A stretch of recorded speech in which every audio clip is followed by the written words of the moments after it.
वाहिगुरू जी का खालसा वाहिगुरू जी की फतेह। अज के कैंप दे विच सारिਆਂ ਦਾ स्वागत है जी। 187वां दिन है अज कैंप का। रोजाना की तरह जाप सेवा जिहड़ी आपां शुरू करांगे जी। अज की जाप सेवा बेटा हरसिमरन सिंह ते गुरसिमरन सिंह फिरोजपुर तो। वाहिगुरू जी का खालसा वाहिगुरू जी की फतेह। एक ओंकार सतनाम करता पुरख। आवाज बंद हो गई है पुत्र तुहाडी। एक ओंकार सतनाम करता पुरख निरभौ निरवैर काल मूरत अजूनी सैभं गुर प्रसाद आद सच जुगाद के नानक। एक ओंकार सत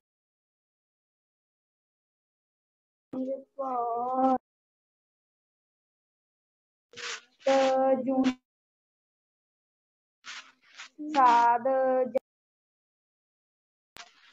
जुगाद सच है पी सच नानक।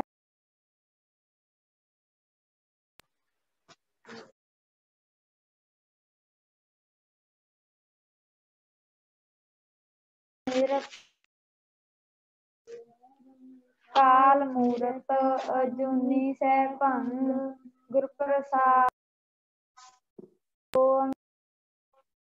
नाम निरभौ निरवैर अजूनी सैभं गुर प्रसाद।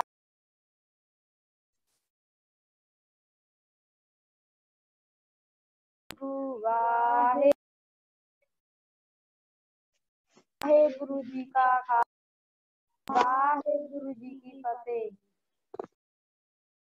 हाँ जी पुत्र बहुत बहुत धन्यवाद तुहाडा। तुसीं बड़े प्यार नाल जाप सेवा कीती है।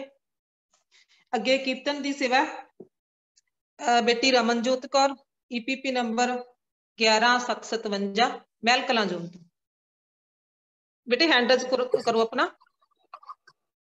हाँ जी वीर जी हैंड रेज। वाहिगुरू जी का खालसा वाहिगुरू जी की फतेह।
बेटे म्यूट हो गया तुहाडे वल्लों।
ना होवत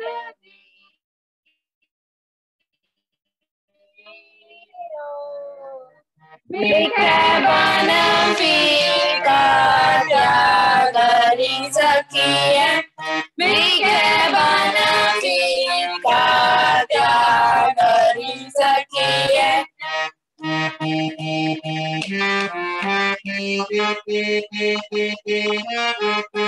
मान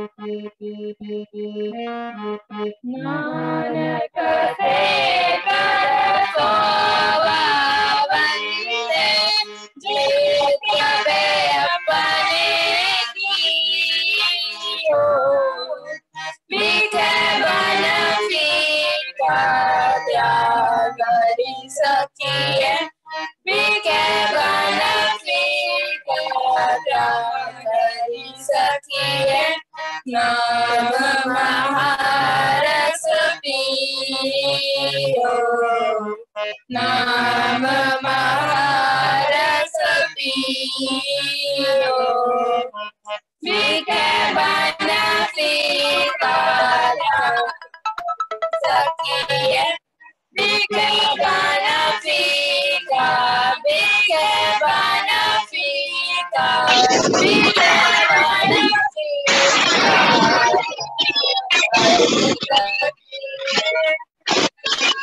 गुरु जी का खालसा वाहिगुरु जी की बहुत वधिया पुत्र जी प्रॉब्लम ਦੇ ਬਾਵਜੂਦ ਵੀ ਤੁਸੀਂ ਕੀਰਤਨ ਦੀ ਸੇਵਾ ਜਿਹੜੀ ਹੈ ਨਿਭਾਈ ਹੈ ਬਹੁਤ ਬਹੁਤ ਧੰਨਵਾਦ ਤੁਹਾਡੇ ਸਾਰਿਆਂ ਦਾ ਅੱਜ ਦਾ ਸੈਸ਼ਨ ਹੈ ਜਿਹੜਾ ਆਪਾਂ ਸ਼ੁਰੂ ਕਰਨ ਲੱਗੇ ਹਾਂ ਜੀ ਅੱਜ ਦਾ ਸੈਸ਼ਨ ਲੈ ਰਹੇ ਨੇ ਸਰਦਾਰ ਸਤਿੰਦਰ ਸਿੰਘ ਜੀ ਨੋਇਡਾ ਤੋਂ ਜਿਨ੍ਹਾਂ ਦਾ ਵਿਸ਼ਾ ਹੈ ਪਬਲਿਕ ਸਪੀਕਿੰਗ ਫॉर ਯੂਥ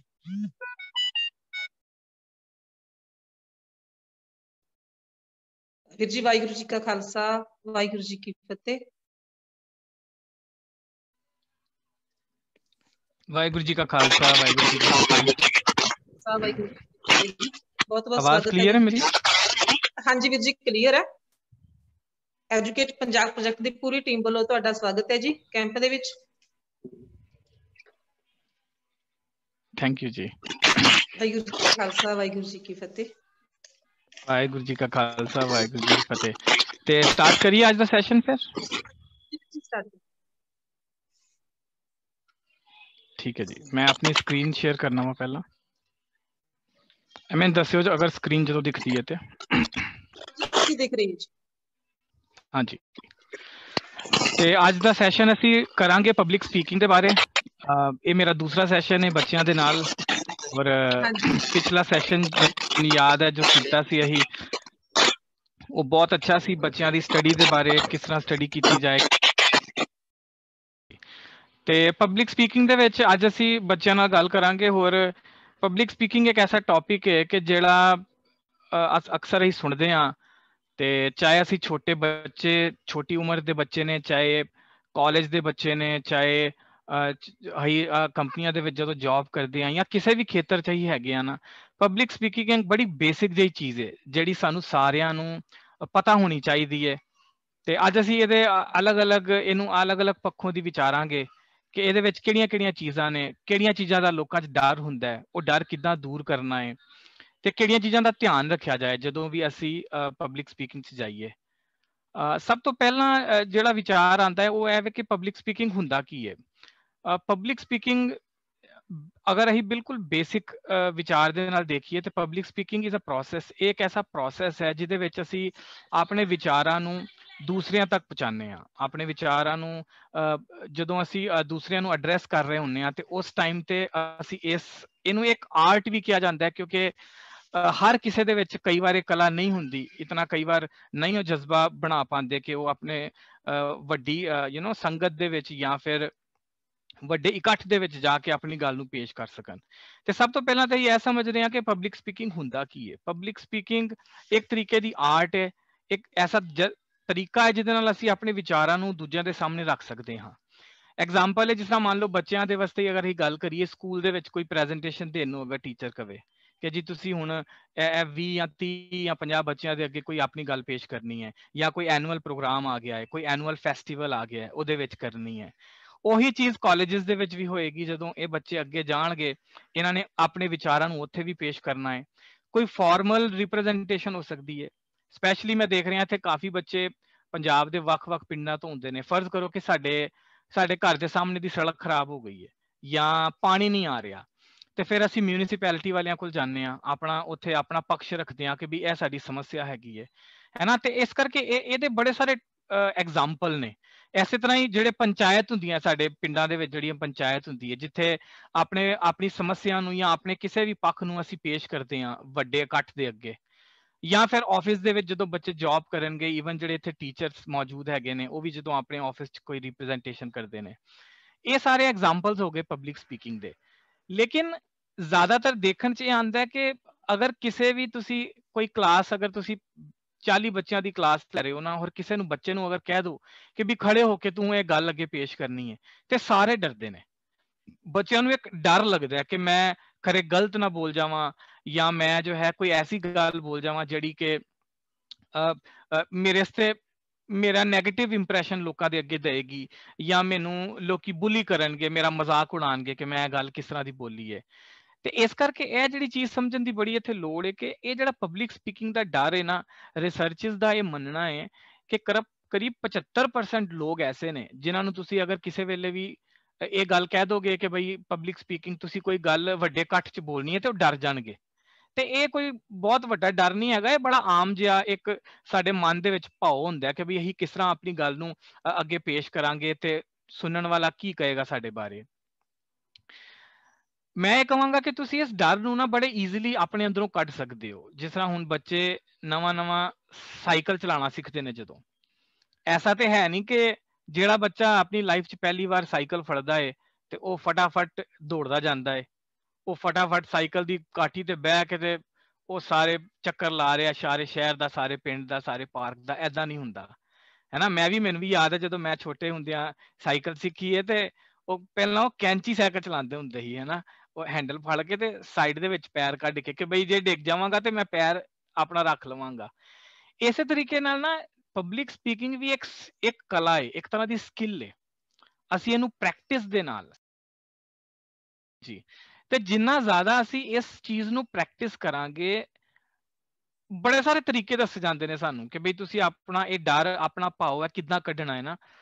ਕਈ ਲੋਕ ਕਹਿੰਦੇ ਨੇ ਕਿ ਸ਼ੀਸ਼ੇ ਅੱਗੇ ਖਲੋ ਕੇ ਪ੍ਰੈਕਟਿਸ ਕਰੋ, ਕੋਈ ਕਹਿੰਦੇ ਨੇ ਕਿ ਆਪਣੇ ਪਰਿਵਾਰ ਦੇ ਕੁਝ ਛੋਟੇ ਸਰਕਲ ਦੇ ਵਿੱਚ ਵਿਚਾਰ ਕਰੋ। ਅਸੀਂ ਉਹਨਾਂ ਸਾਰਾ ਵਿਚਾਰਾਂ ਨੂੰ ਨਾ ਇਸ ਆਪਣੀ ਪੂਰੀ ਸਲਾਈਡ ਦੇ ਵਿੱਚ ਅੱਜ ਸ਼ੇਅਰ ਕਰਾਂਗੇ। ਤੇ ਇਹਦੇ ਵਿੱਚ ਮੈਂ ਦੱਸ ਰਿਹਾ ਹਾਂ ਕਿ ਇਹ ਇੱਕ ਐਸੀ ਕਲਾ ਹੈ ਜਿਹੜੀ ਅਸੀਂ ਸਾਰੇ ਸਿੱਖ ਸਕਦੇ ਹਾਂ, ਆਪਣੇ ਆਪ ਨੂੰ ਟ੍ਰੇਨ ਕਰ ਸਕਦੇ ਹਾਂ। ਮੈਂ ਇੱਕ ਵੀਡੀਓ ਪਲੇ ਕਰਾਂਗਾ ਬੱਚਿਆਂ ਵਾਸਤੇ। ਇਹਦੇ ਵਿੱਚ ਇਹ ਜਿੰਨੀਆਂ ਵਿਚਾਰਾਂ ਅਸੀਂ ਸਾਂਝੀਆਂ ਕੀਤੀਆਂ ਨੇ ਨਾ, ਇਹਨਾਂ ਸਾਰੇ ਮੈਂ ਵੀਡੀਓ ਪਲੇ ਕਰਾਂਗਾ, ਤੁਸੀਂ ਮੈਨੂੰ ਦੱਸਣਾ ਕਿ ਇਹ ਵੀਡੀਓ ਪਲੇ ਹੋ ਰਿਹਾ ਸਹੀ ਤਰ੍ਹਾਂ। क्या तुसी किसी इकट्ठ ਨੂੰ ਸੰਬੋਧਨ ਕਰਨ ਤੋਂ ਘਬਰਾਉਂਦੇ ਹੋ? ਹਾਂਜੀ ਵੀਰ ਜੀ, ਆ ਰਹੀ ਹੈ ਆਵਾਜ਼। ਬਟ ਤੁਹਾਡਾ ਨਾ ਮਾਈਕ ਮਿਊਟ ਹੋ ਗਿਆ ਵੀਰ ਜੀ ਦੁਬਾਰਾ। ਹਾਂਜੀ, ਹੁਣ ਆਮ ਸ਼ੋਰ ਆ ਰਹੀ ਹੋਏਗੀ ਆਵਾਜ਼। ਆ ਰਹੀ ਹੈ ਨਾ? ਹਾਂਜੀ ਵੀਰ ਜੀ, ਆ ਰਹੀ। ਠੀਕ ਹੈ, ਮੈਂ ਵੀਡੀਓ ਪਲੇ ਕਰਨਾ ਬੱਚਿਆਂ ਵਾਸਤੇ। ਇਹਦੇ 'ਚ ਅਸੀਂ ਪਬਲਿਕ ਸਪੀਕਿੰਗ ਬਾਰੇ ਸਾਰੇ ਵਿਚਾਰ ਸ਼ੇਅਰ ਕੀਤੇ ਦੇ ਨੇ। ਮੈਂ ਇਹਦਾ ਲਿੰਕ ਵੀ ਪਾ ਦਿਆਂਗਾ ਜੇ ਕਿਸੇ ਬੱਚੇ ਨੂੰ ਦਿੱਕਤ ਆ ਰਹੀ ਹੋਏਗੀ ਨਾ ਸੁਣਨ 'ਚ। क्या तुसी किसी इकट्ठ ਨੂੰ ਸੰਬੋਧਨ ਕਰਨ ਤੋਂ ਘਬਰਾਉਂਦੇ ਹੋ ਜਾਂ ਇਹੋ ਜਿਹੇ ਵੇਲੇ ਨੂੰ ਟਾਲਣ ਦਾ ਯਤਨ ਕਰਦੇ ਰਹਿੰਦੇ ਹੋ? ਪਰ ਇਸ ਤੋਂ ਭੱਜਣ ਦਾ ਕੋਈ ਲਾਭ ਨਹੀਂ, ਕਿਉਂਕਿ ਜਨਤਾ ਵਿੱਚ ਬੋਲਣਾ ਇੱਕ ਕਲਾ ਹੈ ਔਰ ਇਸ ਕਲਾ ਨੂੰ ਸਿੱਖਿਆ ਜਾ ਸਕਦਾ ਹੈ। ਅੱਜ ਅਸੀਂ ਗੱਲ ਕਰਾਂਗੇ ਡੇਲ ਕਾਰਨੇਗੀ ਦੀ ਮਸ਼ਹੂਰ ਕਿਤਾਬ the quick and easy way to effective speaking ਦੇ ਬਾਰੇ। ਜਿਸ ਵਿਸ਼ੇ ਤੇ ਵਿਚਾਰ ਪੇਸ਼ ਕਰਨੇ ਹੋਣ ਉਸ ਨੂੰ ਕੰਠ ਕਰਨ ਦੀ ਰੁਚੀ ਤੋਂ ਬਚਿਆ ਜਾਵੇ, ਕਿਉਂਕਿ ਜੇਕਰ ਅਸੀਂ ਵਿੱਚੋਂ ਦੀ ਕੁਝ ਭੁੱਲ ਗਏ ਤੇ ਲੜੀ ਦੇ ਟੁੱਟਣ ਦਾ ਖਤਰਾ ਹੈ। ਬਲਕਿ ਆਪਣੇ ਵਿਚਾਰਾਂ ਵਿੱਚ ਕਰਮਵਾਰ ਕੁਝ ਪੁਆਇੰਟਸ ਬਣਾ ਲਏ ਜਾਣ। ਤੁਸੀਂ ਦੇਖ ਸਕਦੇ ਹੋ ਪੂਰੇ ਪੈਰਾਗ੍ਰਾਫ ਨੂੰ ਚੇਤੇ ਰੱਖਣ ਦੀ ਬਜਾਏ ਉਸ ਦੇ ਕੇਂਦਰੀ ਭਾਵ ਨੂੰ ਚੇਤੇ ਰੱਖਣਾ ਜ਼ਿਆਦਾ ਸੌਖਾ ਹੈ। ਸਭ ਤੋਂ ਪਹਿਲਾਂ ਇਸ ਗੱਲ ਦਾ ਫੈਸਲਾ ਸੁਨਿਸ਼ਚਿਤ ਕਰ ਲਿਆ ਜਾਵੇ ਕਿ ਤੁਹਾਡੇ ਸੰਬੋਧਨ ਦਾ ਮਕਸਦ ਕੀ ਹੈ, ਜਿਸ ਤਰ੍ਹਾਂ ਕਿ ਮਨੋਰੰਜਨ, ਜਾਣਕਾਰੀ, ਵਿਚਾਰਾਂ ਦੀ ਸਾਂਝ ਜਾਂ ਫਿਰ ਕੁਝ ਹੋਰ। ਆਪਣੇ ਤਜਰਬੇ ਮੁਤਾਬਕ ਵਿਸ਼ੇ ਦੀ ਚੋਣ ਕੀਤੀ ਜਾਵੇ ਤਾਂ ਕਿ ਅਸੀਂ ਉਸ ਵਿਸ਼ੇ ਨੂੰ ਚੰਗੀ ਤਰ੍ਹਾਂ ਨਿਭਾ ਸਕੀਏ। ਕਿਸੇ ਵੀ ਵਿਸ਼ੇ ਤੇ ਬੋਲਦਿਆਂ ਸ਼ੁਰੂਆਤੀ ਸਮਾਂ ਸਭ ਤੋਂ ਜ਼ਿਆਦਾ ਜ਼ਰੂਰੀ ਹੁੰਦਾ ਹੈ। ਉਸ ਵਿੱਚ ਕਿਸੇ ਖਾਸ ਉਦਾਹਰਣ ਜਾਂ ਕਹਾਣੀ ਦਾ ਉਲੇਖ ਕੀਤਾ ਜਾ ਸਕਦਾ ਹੈ। ਜੇਕਰ ਤੁਹਾਨੂੰ ਭੁੱਲ ਜਾਣ ਦਾ ਸੰਸਾ ਰਹਿੰਦਾ ਹੈ ਤੇ ਜਨਤਾ ਨੂੰ ਸੰਬੋਧਨ ਕਰਨ ਤੋਂ ਪਹਿਲਾਂ ਦੋਸਤ ਮਿੱਤਰ ਜਾਂ ਪਰਿਵਾਰ ਦੇ ਕਿਸੇ ਸਦੱਸਿਆ ਨਾਲ ਇਸ ਦਾ ਅਭਿਆਸ ਕਰ ਲਿਆ ਜਾਵੇ। ਸ਼ੁਰੂਆਤੀ ਅਤੇ ਅੰਤਲੇ ਵਾਕਾਂ ਨੂੰ ਚੰਗੀ ਤਰ੍ਹਾਂ ਅਭਿਆਸ ਕਰ ਲੈਣਾ ਚਾਹੀਦਾ ਹੈ। ਜਿਸ ਤਰ੍ਹਾਂ ਬਿਨਾਂ ਪਾਣੀ ਵਿੱਚ ਉਤਰਿਆਂ ਅਸੀਂ ਤਰਨਾ ਨਹੀਂ ਸਿੱਖ ਸਕਦੇ, ਸਾਈਕਲ ਦੀ ਕਾਠੀ ਤੇ ਚੜ੍ਹੇ ਬਿਨਾਂ ਅਸੀਂ ਸਾਈਕਲ ਚਲਾਣੀ ਨਹੀਂ ਸਿੱਖ ਸਕਦੇ। ਇਸੇ ਤਰ੍ਹਾਂ ਚੰਗੇ ਬੁਲਾਰੇ ਬਣਨ ਲਈ ਸਾਨੂੰ ਜਨਤਾ ਦੇ ਮੂਹਰੇ ਆਉਣਾ ਹੀ ਪਵੇਗਾ।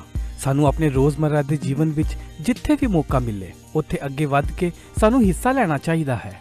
ਹੁਣ ਚਾਹੇ ਕਿਸੇ ਸੰਸਥਾ ਦਾ ਮੈਂਬਰ ਬਣਨਾ ਪਵੇ, ਆਪਣੇ ਸਕੂਲ, ਕਾਲਜ ਜਾਂ ਆਫਿਸ ਦੀ ਨੁਮਾਇੰਦਗੀ ਕਰਨੀ ਪਵੇ, ਸਾਨੂੰ ਐਸੇ ਮੌਕੇ ਕਦੇ ਵੀ ਗਵਾਉਣੇ ਨਹੀਂ ਚਾਹੀਦੇ ਹਨ, ਕਿਉਂਕਿ ਇਹ ਸਾਨੂੰ ਆਪਣੇ ਵਿਚਾਰਾਂ ਨੂੰ ਪੇਸ਼ ਕਰਨ ਦਾ ਵਸੀਲਾ ਬਣਦੇ ਹਨ। ਆਪਣੇ ਆਪ ਦੀ ਇੱਕ ਕਾਮਯਾਬ ਬੁਲਾਰੇ ਵਜੋਂ ਕਲਪਨਾ ਕਰੋ। ਇਸ ਤਰ੍ਹਾਂ ਕਰਨ ਨਾਲ ਇਹ ਕਲਪਨਾ ਹੀ ਹਕੀਕਤ ਦਾ ਰੂਪ ਲੈ ਲਵੇਗੀ। ਆਪਣੀਆਂ ਹੱਡ ਬੀਤੀਆਂ ਦੀ ਮਿਸਾਲ ਦੇ ਕੇ ਆਪਣਾ ਸਵੈ ਭਰੋਸਾ ਤੇ ਵਧੇਗਾ ਹੀ, ਨਾਲ ਹੀ ਸਰੋਤਿਆਂ ਦੀ ਰੁਚੀ ਵੀ ਜਾਗੇਗੀ। ਆਪਣੀ ਕਹਾਣੀ ਵਿੱਚ ਕਦੋਂ, ਕਿੱਥੇ, ਕੌਣ, ਕੀ ਹੋਰ ਕਿਉਂ ਵਰਗੇ ਸਵਾਲਾਂ ਦੇ ਜਵਾਬ ਪੂਰੀ ਤਸਵੀਰ ਨੂੰ ਚੰਗੀ ਤਰ੍ਹਾਂ ਦਰਸਾਉਣ ਵਿੱਚ ਸਹਾਇਕ ਹੁੰਦੇ ਹਨ। ਬੋਲਦੇ ਹੋਏ ਆਪਣੇ ਵਿਸ਼ੇ ਦੇ ਦਾਇਰੇ ਤੋਂ ਬਾਹਰ ਕਦੀ ਵੀ ਨਾ ਜਾਓ ਅਤੇ ਉਸ ਨੂੰ ਘੱਟ ਤੋਂ ਘੱਟ ਸ਼ਬਦਾਂ ਵਿੱਚ ਸਮੇਟਣ ਦਾ ਯਤਨ ਕੀਤਾ ਜਾਵੇ। ਆਪਣੇ ਵਿਚਾਰਾਂ ਨੂੰ ਇੱਕ ਅਰਥਪੂਰਨ ਲੜੀ ਵਿੱਚ ਪਿਰੋ ਕੇ ਪੇਸ਼ ਕਰੋ, ਕਿਉਂਕਿ ਇਸ ਤਰ੍ਹਾਂ ਸਰੋਤਿਆਂ ਨੂੰ ਬੰਨ੍ਹ ਕੇ ਰੱਖਣਾ ਜ਼ਿਆਦਾ ਸੌਖਾ ਹੈ। ਵਿਚਾਰਾਂ ਨੂੰ ਗਿਣਤੀਆਂ ਵਿੱਚ ਦਰਸਾਉਣ ਨਾਲ ਉਹ ਛੇਤੀ ਯਾਦ ਰਹਿੰਦੇ ਹਨ ਅਤੇ ਸੰਬੋਧਨ ਕਰਨ ਵਿੱਚ ਵੀ ਸੌਖ ਹੁੰਦੀ ਹੈ। ਦੂਜਿਆਂ ਦੀ ਨਕਲ ਕਰਨ ਤੋਂ ਗੁਰੇਜ਼ ਕੀਤਾ ਜਾਵੇ। ਹਮੇਸ਼ਾ ਆਪਣਾ ਨਵੇਕਲਾ ਅੰਦਾਜ਼ ਪੇਸ਼ ਕਰੋ। ਲੋਕਾਂ ਨੂੰ ਤਮਾਸ਼ੇ ਨਾਲੋਂ ਜ਼ਿਆਦਾ ਸੱਚਾਈ ਪ੍ਰਭਾਵਿਤ ਕਰਦੀ ਹੈ, ਇਸ ਲਈ ਆਪਣੀ ਵਿਲੱਖਣਤਾ ਨੂੰ ਬਰਕਰਾਰ ਰੱਖਿਆ ਜਾਵੇ। ਪੇਚੀਦਾ ਵਿਚਾਰਾਂ ਨੂੰ ਸੌਖਾ ਕਰਕੇ ਪੇਸ਼ ਕੀਤਾ ਜਾਵੇ। ਔਖੇ ਵਿਸ਼ਿਆਂ ਨੂੰ ਸੌਖੇ ਉਦਾਹਰਣ ਨਾਲ ਖੋਲ ਕੇ ਸਮਝਾਇਆ ਜਾ ਸਕਦਾ ਹੈ ਅਤੇ ਤਕਨੀਕੀ ਅੱਖਰਾਂ ਦੀ ਵਰਤੋਂ ਘੱਟ ਤੋਂ ਘੱਟ ਕੀਤੀ ਜਾਵੇ। ਸਰੋਤਿਆਂ ਦੀ ਸ਼ਮੂਲੀਅਤ ਸਰੋਤਿਆਂ ਨੂੰ ਬੰਨ੍ਹ ਕੇ ਰੱਖਦੀ ਹੈ ਅਤੇ ਇਹੋ ਜਿਹਾ ਮੌਕਾ ਸਰੋਤਿਆਂ ਲਈ ਯਾਦਗਾਰੀ ਹੋ ਨਿਕਲਦਾ ਹੈ। ਆਪਣੇ ਸਰੋਤਿਆਂ ਨੂੰ ਆਪਣਾ ਸਾਥੀ ਬਣਾ ਲਵੋ। ਸਰੋਤਿਆਂ ਦੇ ਨਾਂ ਦੀ ਉਚੇਚਾ ਤੌਰ ਤੇ ਵਰਤੋਂ ਕੀਤੀ ਜਾਵੇ। ਜਿਸ ਸੰਬੋਧਨ ਵਿੱਚ ਅਸੀਂ ਸਰੋਤਿਆਂ ਨੂੰ ਸ਼ਾਮਿਲ ਕਰ ਲੈਂਦੇ ਹਾਂ, ਉਸ ਨਾਲ ਸਰੋਤਿਆਂ ਨੂੰ ਸਤਿਕਾਰ ਪ੍ਰਾਪਤ ਹੁੰਦਾ ਹੈ ਔਰ ਉਹ ਇਹੋ ਜਿਹੀ ਮੁਲਾਕਾਤਾਂ ਨੂੰ ਕਦੇ ਵੀ ਨਹੀਂ ਭੁੱਲਦੇ। ਯਾਦ ਰੱਖੋ, ਜਨਤਾ ਵਿੱਚ ਬੋਲਣ ਦਾ ਝਾਕਾ ਇੱਕ ਕੁਦਰਤੀ ਗੱਲ ਹੈ। ਇਸ ਤੋਂ ਘਬਰਾਉਣ ਦੀ ਕੋਈ ਲੋੜ ਨਹੀਂ, ਪਰ ਸਿਖਲਾਈ ਅਤੇ ਅਭਿਆਸ ਰਾਹੀਂ ਇਸ ਝਾਕੇ ਤੋਂ ਨਿਜਾਤ ਪਾਈ ਜਾ ਸਕਦੀ ਹੈ ਅਤੇ ਇੱਕ ਉੱਗੇ ਬੁਲਾਰੇ ਬਣਿਆ ਜਾ ਸਕਦਾ ਹੈ। ਵਿਚਾਰਾਂ ਨੂੰ ਸਹੀ ਸਮੇਂ, ਸਹੀ ਥਾਂ ਅਤੇ ਸਹੀ ਲੋਕਾਂ ਵਿੱਚ ਪੇਸ਼ ਕਰਨਾ ਬਹੁਤ ਜ਼ਰੂਰੀ ਹੈ। ਆਪਣੇ ਆਪ ਨੂੰ ਸੁਚੇਤ ਰੱਖ ਕੇ ਅਸੀਂ ਆਪਣੇ ਵਿਚਾਰਾਂ ਨਾਲ ਇਨਕਲਾਬ ਲਿਆ ਸਕਦੇ ਹਾਂ। ਮੇਰਾ ਨਾਮ ਸਤਿੰਦਰ ਸਿੰਘ ਹੈ ਤੇ ਮੈਂ ਸਿੰਘ ਵਿਜ਼ਡਮ ਚੈਨਲ ਉੱਤੇ ਬੱਚਿਆਂ ਤੋਂ ਲੈ ਕੇ ਯੰਗਸਟਰਸ ਅਤੇ ਪ੍ਰੋਫੈਸ਼ਨਲਸ ਦੇ ਲਈ ਐਜੂਕੇਸ਼ਨ ਸੀਰੀਜ਼ ਨੂੰ ਪੰਜਾਬੀ ਭਾਸ਼ਾ ਵਿੱਚ ਬਣਾ ਕੇ ਸਾਂਝ ਕਰਦਾ ਹਾਂ। ਜੇਕਰ ਤੁਸੀਂ ਮੈਨੂੰ ਇਹਨਾਂ ਵੀਡੀਓਜ਼ ਦੇ ਲਈ ਕੋਈ ਸਲਾਹ ਦੇਣਾ ਚਾਹੁੰਦੇ ਹੋ ਤੇ ਤੁਸੀਂ ਮੈਨੂੰ ਈਮੇਲ ਕਰ ਸਕਦੇ ਹੋ ਜਾਂ ਕਮੈਂਟ ਕਰ ਸਕਦੇ ਹੋ। ਮੈਨੂੰ ਉਮੀਦ ਹੈ ਕਿ ਆਪ ਜੀ ਨੂੰ ਇਹ ਵੀਡੀਓਜ਼ ਪਸੰਦ ਆ ਰਹੇ ਹੋਣਗੇ ਅਤੇ ਅੱਗੇ ਆਉਣ ਵਾਲੀ ਸੀਰੀਜ਼ ਨੂੰ ਆਪ ਜੀ ਇਸੇ ਤਰੀਕੇ ਨਾਲ ਫੋਲੋ ਕਰਦੇ ਰਹੋਗੇ। ਸਤਿ ਸ਼੍ਰੀ ਅਕਾਲ। ਹਾਂਜੀ, ਇਹ ਵੀਡੀਓ ਕਲੀਅਰ ਸੀ ਸਾਰਿਆਂ ਨੂੰ? ਆਵਾਜ਼ ਆ ਰਹੀ ਸੀ ਠੀਕ? ਹਾਂਜੀ ਵੀਰ ਜੀ।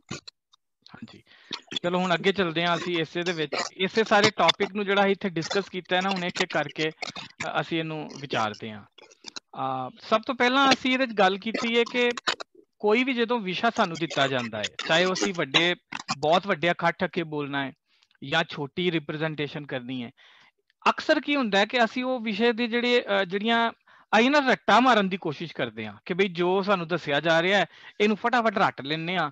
ਮੰਨ ਲਓ 10 ਲਾਈਨਾਂ 15 ਲਾਈਨਾਂ, ਲੇਕਿਨ ਨਾ ਤੁਸੀਂ ਰੱਟ ਨਹੀਂ ਸਕਦੇ। ਤੁਸੀਂ ਅਕਸਰ ਉਹ ਟਰਾਈ ਕਰੋਗੇ ਤੇ ਭੁੱਲ ਜਾਓਗੇ। ਇਹ ਹਮੇਸ਼ਾ ਡਰ ਰਹਿੰਦਾ ਹੈ। ਤੇ ਸਭ ਤੋਂ ਪਹਿਲਾ ਪੁਆਇੰਟ ਇੱਥੇ ਹੁੰਦਾ ਕਿ ਡੋਂਟ ਮਗ ਅਪ।